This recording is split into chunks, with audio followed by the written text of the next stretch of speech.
Esther Vilar, O Sexo Polígamo, O Direito do Homem a Duas Mulheres. Este é um livro sobre amor. Sobre aquilo que ele é, o que poderia ser e o que as mulheres dele o fizeram. Munique, 1974. Capítulo 1. Haverá duas espécies de amor entre o homem e a mulher. O verdadeiro amor. Imagine um script contendo as seguintes cenas: sol, mar, praia deserta, um homem e uma mulher. Querida, você está tão quieta. Que é que você tem? Nada. Diz logo. Não sei como te fazer compreender. Me fazer compreender o quê? Queria te deixar. Tens outro? Sim, Estás certa de que o ama? sim. Mais do que a mim. Não posso mais viver sem ele. O homem abraça a mulher. Maravilhoso. Como? Eu disse maravilhoso. Fica com ele. Tu te alegras. Por que não haveria de alegrar-me? Então, não me amas mais? Pelo contrário. Tu me amas. Eu te amo e quero que sejas feliz. Esperava outra coisa. Neste ponto, o produtor que está lendo o roteiro, pega o telefone e manda chamar o autor. Pergunta se enlouqueceu. Havia encomendado expressamente uma cena de amor, mas isto jamais seria uma cena de amor. Em uma verdadeira cena de amor, o homem teria que quebrar a cabeça da mulher, ou, pelo menos, fazer de conta. Depois teria que jogar-se dentro do carro, arrancar com os pneus rangendo e dar uma surra no rival. Objeto de proteção e parceiro sexual. Querendo falar de amor, é preciso começar bem do princípio. O fato de vivermos e encontrarmos vida ao nosso redor, deriva de determinados princípios. Isto é, se aqui ou em alguma outra estrela encontrarmos algo com vida, poderemos então supor que este algo está submetido a leis que, em última análise, produzem vida através de matéria morta. Caso contrário, nada encontraríamos. Entendendo por vida o princípio geral da mutação, que Darwin chama variação e seleção, teremos que incluir a morte e a destruição, senão o material para as mutações seria rapidamente desgastado. Todo ser teria então que preencher pelo menos 3 princípios fundamentais de vida. Número 1. Preservar sua própria vida. Autoconservação. Número 2. Transmitir a vida antes da morte, para a autoconservação da vida. Reprodução. Número 3. Conservar a vida daqueles a quem transmitiu a sua, enquanto não tiverem condições de fazê-lo. Proteção à cria. Também o ser humano está sujeito aos princípios da autoconservação, reprodução e proteção à cria. Caso contrário, não teria condições de sobrevivência. O instinto de conservação é de certo modo antissocial, pois o cuidado é dispensado à própria pessoa. A reprodução e proteção à cria, pelo contrário, são mecanismos sociais. Para realizar a reprodução, que é, evidentemente, por falta de atrativos próprios, adoçada pelo instinto sexual, não podemos agir sozinhos. Também o instinto de proteção à cria é dirigido a outros. Os outros, que necessitamos para a satisfação de nossos instintos sociais, são, dependendo dos instintos sociais que nos ajudam a satisfazer, parceiros sexuais ou objetos de proteção. Será fácil reconhecer nesses dois impulsos, fundamento biológico do amor, pois sua materialização mais intensiva e duradoura, a atração por um parceiro sexual ou pelos próprios filhos, é amor. Quem tem uma amante é feliz. Tantas vezes quanto for possível, satisfará por meio dele sua sede de sexo e lhe dirá que o ama. Se a relação chegar ao fim, ele ou ela dirá que tem mal de amor. Esta situação perdurará até que seja encontrado um substituto, isto é, um novo amor. Quem possui um objeto de proteção, protege-o. Para tanto, arrisca a própria vida, deseja-lhe sempre o bem e reitera-lhe seu amor. Se o perder, será infeliz. E dirá que perdeu o que mais amava neste mundo. Não importa de quem falamos, objeto de proteção ou parceiro sexual, a expressão usada é sempre a mesma, amor. O objeto designado é todavia, fundamentalmente diverso em sua essência. Para que se deseje proteger o objeto de proteção, torna-se necessário que este preencha determinadas condições prévias que não sejam compatíveis com as que são estabelecidas para um parceiro sexual, e vice-versa. O que quer dizer que as qualidades do outro parceiro determinam a espécie de necessidade biológica que com ele desejamos satisfazer. Determinam, em última análise, a espécie de amor que viermos a oferecer-lhe. Quais são estas qualidades? Que é um objeto de proteção. Para atrair o instinto de proteção, é necessário preencher 3 requisitos básicos: ser física e espiritualmente inferior ao protetor e, ao mesmo tempo, semelhante a ele. Não há necessidade de provar expressamente que as 2 primeiras qualidades são imprescindíveis. Seria absurdo tentar proteger alguém que fosse possuidor de força igual ou superior, tanto física como espiritual. A diferença entre gerações é o melhor pressuposto para a necessária distância entre as forças físicas e espirituais. Por este motivo, o mecanismo funciona com a máxima ausência de atritos entre pais e filhos. É fácil provar a necessidade da semelhança. O amor pelo objeto de proteção baseia-se no motivo mais simples e eficaz que se pode imaginar, o da identificação. Preciso reconhecer-me no meu protegido, deve parecer-se o mais possível comigo. Se cada um quisesse proteger a cada um, apenas por reconhecê-lo como mais fraco, poderia acontecer que muitos, os próprios companheiros, para citar um exemplo, viessem a ser prejudicados e outros mais favorecidos. O egoísmo de grupo é de certa maneira o mais simples, efetivo e justo de todos os mecanismos sociais. Cada um cuida em primeiro lugar de si e dos seus, somente assim os animais conseguiram sobreviver, sem leis sociais especiais e sem ideologias. É precisamente entre os animais que se pode observar com clareza que o impulso de proteção é dirigido ao ser semelhante. A fêmea rejeita impiedosamente a cria que não se parece com ela. A semelhança não precisa estar necessariamente na aparência, poderá até, sob o nosso ponto de vista humano, estar em algo tão sem importância, como o cheiro do animal. Pode ser parcial, deve ser parcial, mas onde ela é válida, decide sobre a vida ou a morte. Qualquer criança sabe que o passarinho caído do ninho não deve ser ali recolocado com as mãos nus, pois o cheiro estranho faria com que a mãe o jogasse novamente para fora. Para que uma fêmea venha a adotar uma cria guaxa, deve-se procurar enganar a mãe adotiva com táticas que a levem a descobrir no filhote alguma semelhança. Somente então ela estará disposta a criá-lo como seu. Também o homem trata da descendência pelo princípio da semelhança. A mãe é quem se identifica mais facilmente com o recém-nascido, ele saiu de dentro dela, ele é ela. O pai fica limitado apenas ao raciocínio. Inicialmente ele encara o filho de maneira bastante indiferente. Embora lhe garantam que o filho é igualzinho ao pai, ele custa reconhecê-lo. Somente mais tarde vem aceitar a semelhança e começa a amá-lo. Esta disposição para a identificação imediata, que o homem não consegue, dá à mulher a fama de ser mais altruísta que o pai. Como a mulher não hesita em reconhecer no filho seu objeto de proteção, é por isso levada a transformar seu impulso de proteção à cria diretamente em ação. O amor materno costuma ser tido por um sentimento mais forte que o amor paterno. Na verdade, trata-se apenas de uma protelação no aparecimento de 2 sentimentos de igual intensidade, cuja origem é exclusivamente biológica. Ficou suficientemente provado, não só pela troca dos papéis dos pais em algumas culturas primitivas, como também por experiências sociológicas modernas, que os pais podem amar seus filhos tanto quanto as mães e que o instinto masculino de proteção à cria nada fica a dever ao instinto feminino. Amor ao próximo. O homem não é somente um animal, não segue unicamente seus impulsos, tal como um animal, consegue reconhecê-los, conscientizá-los e distanciar-se deles, podendo modificá-los ou generalizá-los. Também pode, por exemplo, ampliar o princípio da semelhança e reconhecer-se em um ser estranho e necessitado de auxílio. Por seu raciocínio, e contrariando uma tola crença, pode comprovar que o homem de coloração de pele diversa da sua possui instintos idênticos aos seus, brancos também são gente, negros também são gente, e que os deficientes físicos e mentais não diferem da gente sadia.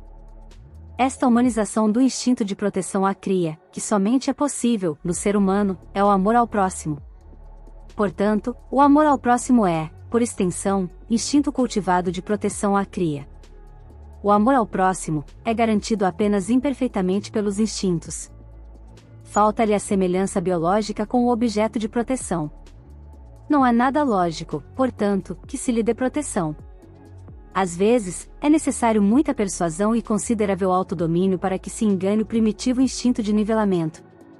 Por este motivo, o amor ao próximo é considerado como uma virtude. Nem sequer nos países cristãos foi possível até agora conseguir que a racionalização do instinto de proteção à cria, pregada em primeiro lugar por Jesus, fosse praticada em larga escala. O princípio cristão, pelo qual deve-se reconhecer o próximo como a si mesmo, substitui uma igualdade condicionada biologicamente por uma igualdade intelectual, indo de encontro às previsões biológicas, qualificadas como más, quase como o princípio de igualdade dos marxistas. Sua inatingibilidade faz com que sejam considerados como valores mais altos. O valor das coisas é estabelecido por sua raridade. Os objetos de proteção geralmente são tratados mediante pagamento, que poderá ser de natureza material ou ideal, dinheiro, herança, consideração social, companhia, luxo paradisíaco com vida eterna. As variações mais comuns dos objetos imperfeitos de proteção são: inferiores físicos sem semelhança, doentes e pobres. Inferiores espirituais sem semelhança, doentes mentais. Inferiores físicos e espirituais sem semelhança, crianças estranhas e mulheres. A mulher como objeto imperfeito de proteção do homem será objeto de estudo detalhado em outro capítulo.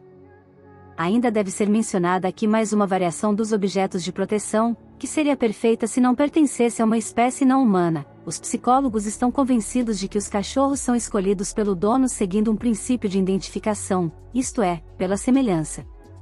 Por isso não é raro que os cachorros de raças pequenas gozem do mesmo status dos filhos da casa. Que é um parceiro sexual. Já foi dito que as condições prévias de aptidão para o objeto de proteção são a maior semelhança possível com o protetor, aliada à dependência física e espiritual, sendo a última definida principalmente pela diferença entre as gerações. As condições prévias de aptidão para o parceiro sexual são exatamente opostas. Consistem no maior e fundamental antagonismo possível dos parceiros em tudo que encararem como especificamente sexual, qualidades físicas em sentido lato, e na maior semelhança em tudo aquilo que não for por eles encarado como sexualmente específico, qualidades físicas em sentido mais lato. Todas as qualidades que acentuarem o antagonismo entre parceiros de sexo diferente, aumentam as possibilidades de transformá-los em parceiros sexuais, excetuando os casos de entendimento mútuo, isto é, de semelhança em tudo aquilo que não for encarado como especificamente sexual. Os antagonismos especificamente sexuais podem ser mais ou menos gerais ou mais ou menos individuais, o que quer dizer que podem ser relativos a todo o sexo oposto ou a uma determinada pessoa do sexo oposto. Por exemplo, os homens de barba espessa, cabelos no peito, ombros largos, cadeiras estreitas, membro grande, são geralmente mais cobiçados para parceiros. As mulheres de pele fina, busto farto, cadeiras largas, são geralmente preferidas pelos homens para relações sexuais. Quanto maior for o número de antagonismos individuais acrescentados, tanto mais ideal a ligação sexual. Não é por acaso que se tornou conhecida a fascinação exercida por pessoas de olhos azuis sobre as de olhos castanhos, ou de pessoas louras sobre morenas. Por este motivo, todos procuram ressaltar com habilidade o seu antagonismo com o sexo oposto ou com determinada pessoa do sexo oposto. Se não existir nenhuma, procurarão pelo menos simular alguma, fazendo por exemplo, desenvolver os músculos pelo treinamento, usando o busto de borracha, cortando curto o cabelo ou deixando que caia até a cintura, etc. Também assim chamadas maneiras tipicamente masculinas ou tipicamente femininas de agir, têm, aqui em sua origem, sempre por meio de simulações, criadas consciente ou inconscientemente, de qualidades específicas sexuais. O riso raro ou fácil, a palavra avar ou fluente, o passo de cadeiras ondulantes ou não, fazem as pessoas parecerem mais másculas ou mais femininas. O fato de acompanharem a moda ou serem postas de lado, logo que necessário, prova que são simuladas. As mulheres dos filmes antigos são femininas de maneiras bem diversas das mulheres dos filmes de Truffaut ou de Godard. Uma mulher que se comportasse hoje como uma vampira dos anos 20, pareceria mais ridícula do que feminina aos olhos dos homens. As leis biológicas prescrevem a mescla de fatores biológicos extremos. Quem quiser ignorar ou contornar este fato, quem não possuir qualidades extremamente masculinas ou femininas e não procurar adquiri-las, tem poucas probabilidades de atrair o impulso sexual da parte contrária, isto é, possui poucas probabilidades de procriação. Como já foi dito, ao antagonismo das qualidades especificamente sexuais deve-se somar a semelhança no restante. Naturalmente, o homem, na maioria dos casos, ter a maior força física do que a mulher, o que é uma qualidade sexual específica, que faz com que se atraiam mutuamente. Porém, no momento em que a diferença for grande demais, se a mulher for tão fraca ou fingir-se tão fraca que a diferença das forças físicas não puder ser mais encarada como específica sexual, há o perigo de o instinto de proteção do parceiro ser mais forte via tolher seu instinto sexual. Ele terá receio de fazer mal à parceira e procurará poupá-la. Se a inferioridade física for somada à inferioridade mental, o parceiro sexual irá aos poucos se transformando em objeto de proteção. O ato sexual, normalmente uma espécie de luta corpo a corpo, somente então será possível por autodomínio do mais forte e ficará prejudicado em sua essência. A paridade do nível intelectual e o antagonismo físico são condições primordiais para o amor entre o homem e a mulher. O fato de pertencer à mesma geração é uma boa garantia de semelhança em âmbito não especificamente sexual. Entendemos por geração o espaço de tempo decorrido entre o nascimento de um indivíduo e o de seu primeiro descendente, portanto, de mais ou menos 25 anos para a espécie humana. Além disso, sexualidade é uma questão entre adultos, mas se um dos parceiros tiver 25 anos a mais do que o outro, pertencendo assim à geração anterior, serão relativamente poucas as possibilidades para uma relação que satisfaça ambas as partes. Há casos, porém, em que a dinâmica especial de uma determinada pessoa consegue ultrapassar esta fronteira biológica por algum tempo, mas as exceções confirmam a regra. Não provam o contrário as frequentes relações entre mulheres jovens e homens que pertencem a uma ou a várias gerações anteriores. Estas relações baseiam-se sempre nos mesmos pressupostos: abastança ou posição social de destaque do homem mais velho.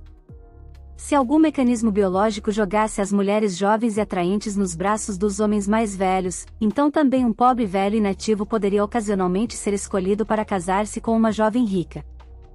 Amor de conveniência. Assim como o homem consegue racionalizar seu instinto de proteção à cria e transformá-lo em amor ao próximo, também o impulso sexual poderá ser racionalizado. Ao contrário dos animais, o homem pode, por compromissos culturais ou religiosos, por medo às consequências ou por determinadas vantagens como o casamento, renuncia passageira ou permanentemente à atividade sexual. Em vez de reprimir seu impulso sexual, poderá corrigi-lo também por atos substitutivos ou transferências. Poderá, por exemplo, conscientizar-se que deseja o parceiro sexual X e, por causa dessa ou daquela qualidade, saber que não poderá ter X, somente Y. Este, por sua vez, não possui todas as qualidades sexuais que ele considera desejáveis. No entanto, seu desejo de atividade sexual é tão forte que mesmo assim deseja acasalar-se com Y. Esta espécie de racionalização do impulso sexual é o que chamamos de amor de conveniência, que é amor por propósitos mais elevados. Como o objeto de amor ao próximo é sempre um objeto de proteção incompleto, o objeto de amor de conveniência não poderá ser mais do que um parceiro sexual incompleto. O que quer dizer que se trata de um ser que, como parceiro sexual, não possui antagonismo suficiente, pois falta-lhe feminilidade ou masculinidade e, psiquicamente, sua semelhança não satisfaz, é tolo ou inteligente demais. Portanto, o parceiro sexual incompleto somente será desejável enquanto não houver disponível um parceiro completo ou se houver, embora provocado, um prêmio como dinheiro, posição social, companhia, procriação de objetos de proteção, etc. A pornografia, as visitas a bordéis, a masturbação, o voyeurismo, são formas extremas de amor de conveniência. A abstração do verdadeiro amor vai tão longe que, neste ponto, chega a ser totalmente substituído por atos simbólicos. Todos os impulsos são manipuláveis. Resumindo, as qualidades que distinguem o objeto de proteção são completamente opostas às qualidades de um parceiro sexual. O objeto de proteção e o protetor são exteriormente semelhantes, os parceiros sexuais são antagônicos, os objetos de proteção são física e espiritualmente inferiores a seu protetor, os parceiros sexuais são iguais entre si. Estas qualidades, de objetos de proteção e de parceiros sexuais, contraditórias em todo sentido e reciprocamente rejeitáveis, condicionam os sentimentos, em todo sentido rejeitáveis, que lhes manifestamos. O único fato, grave, aliás, que esses sentimentos apresentam em comum, é o de serem por nós designados pelo nome de amor. Voltemos ao nosso exemplo anterior, o da discussão entre diretor e autor de um filme sobre o verdadeiro amor. O autor é de opinião que o verdadeiro amor deve exteriorizar-se no fato de um homem entregar sua mulher ao rival sem lutar, porque a felicidade dela é o que importa. Sabemos agora que isto é o verdadeiro amor, mas o verdadeiro amor ao próximo. Porque também entre o homem e a mulher, o amor ao próximo nada tem a ver com o amor entre um homem e uma mulher. Os sentimentos implícitos no amor ao próximo, abnegação, espírito de sacrifício, tolerância, são exclusivamente da espécie de sentimentos que se costuma dedicar aos objetos de proteção. O homem poderia dedicar sentimentos exatamente iguais a uma encantadora criança órfã. As características do amor ao próximo não são fáceis de serem descobertas somente porque o objeto de proteção é uma mulher, como acontece tanto quando os homens brincam de samaritanos. Por que parece ser tão razoável a opinião que o autor do roteiro teve que assumir? Porque tão seguidamente o amor ao próximo é confundido com o amor sexual? Porque a maioria das pessoas crê que também, e justamente em relação ao parceiro sexual, o mais importante é o altruísmo, considerando de só menos importância o puro, exigente e nivelante amor sexual? Porque as pessoas ficam com a consciência pesada se não dedicarem ao amante o mesmo sentimento que dedicam a um caso social, abnegação, espírito de sacrifício, tolerância, e confessam, encabulados, que não o amam de verdade, quando o amam precisamente de maneira muito sexual. Já vimos que, enquanto seguimos nossos impulsos, nada se complica, temos nossos filhos como objetos de proteção, nosso parceiro como objeto sexual. Mas o homem não é um animal. Para estabelecer a diferença entre ambos, o homem pode reconhecer seus impulsos e dominá-los pela razão. Se quiser, poderá proteger objetos de proteção incompletos e acasalar-se com parceiros sexuais incompletos, podendo, também, se quiser, tratar os objetos de proteção como se fossem parceiros sexuais, e vice-versa. Quando o amor entre um homem e uma mulher tiver sido alterado pela sua transformação em amor ao próximo, algo ou alguém deve ter ferido artificialmente um princípio intacto da natureza. Procurando o autor do crime à moda detetivesca, quem tiraria proveito dessa manipulação? Quem teria o poder de realizá-la? Fim do capítulo. Obrigado por chegar até aqui, apoie nosso trabalho deixando seu like, se inscrevendo e compartilhando. Escreva nos comentários suas reflexões sobre o livro. Até breve.